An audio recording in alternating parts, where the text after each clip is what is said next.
Yeah, I see people raise their hands, but I can't say I'm feeling this. I'm feeling like a speck of sand just wandering throughout the wilderness, trying to keep up, but only continuing to trip up.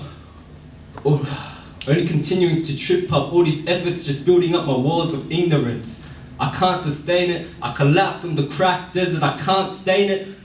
My back's flat on the land's hazards. Why is it that the season is never ceasing? My saliva glands, my coughs fill up my saliva glands with acid. I'm so thirsty. My throat's scorched like torn parchment. Insides are peeling like the paint on abandoned apartments. I'm trying to breathe, but these lungs are trapped in this compartment like they were rusting in a dried puddle of razor blades. Struggling as they exert their screams through constricted airways, light-headed perceptions spinning like spiral stairways as my senses lay helpless like abused cigarette corpses in overcrowded ashtrays. I'm so thirsty.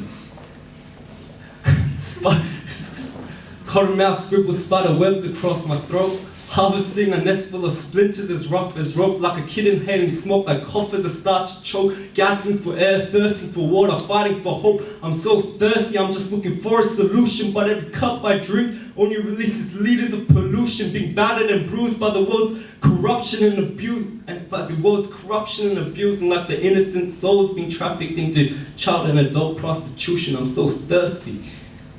But on the facade, everything's fine, all good. I'm getting my hits of pleasure, life's more smooth, decorating myself with masks and bright costumes, beautifully polished like a whitewashed tomb. Yeah, I was like a whitewashed tomb, cause little did I know I was full of dead men's bones and everything unclean. Instead of his bread-fed stones, to my spirit I can't breathe, as if someone switched on a vacuum inside of me, sucking out my soul as it released black fumes inside of me. I'm so thirsty. Numbed so hard, fooling myself with caked counterfeits.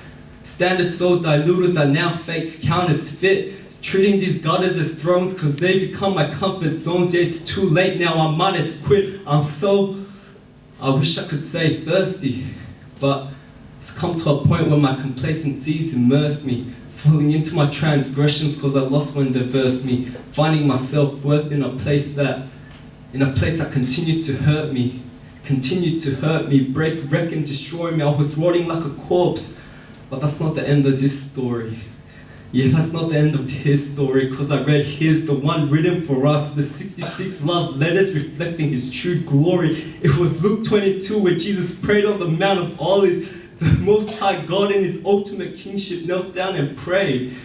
The glorious creator whose very breath spoke the universe into existence, in a position of absolute surrender, of zero resistance.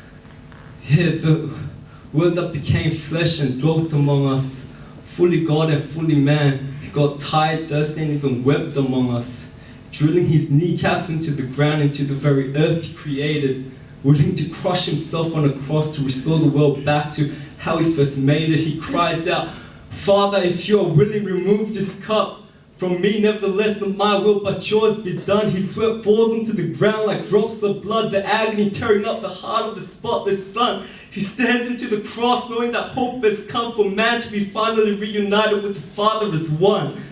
For man to be finally reunited with the Father as one. And all the sin of the world is charged onto the worthy lamb. He tries to, he bears it all on the cross. He tries to walk, but he can barely stand. His skin's flogged, then he's stripped naked and mocked. His appearance so disfigured beyond that of any man.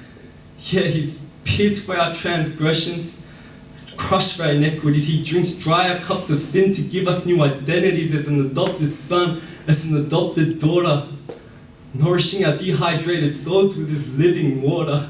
Yeah, he tries to grasp his fist as the nails dig through his wrists. A love so infinitely stretched that he shows it through this. So I'll be straight up with you. Only the love of Christ can completely fulfill you. Stop seeking the earthly counterfeits that will only start to kill you. Yes, so next time you're in the wilderness and your dehydrated breaths taste the dryness of death, let me remind you. Take a second to look back who's right behind you. Turn back to him. Drink the living water that he provides you, and feel the water become a spring of spring welling up to eternal life inside of you. Yeah, so what are you thirsty for?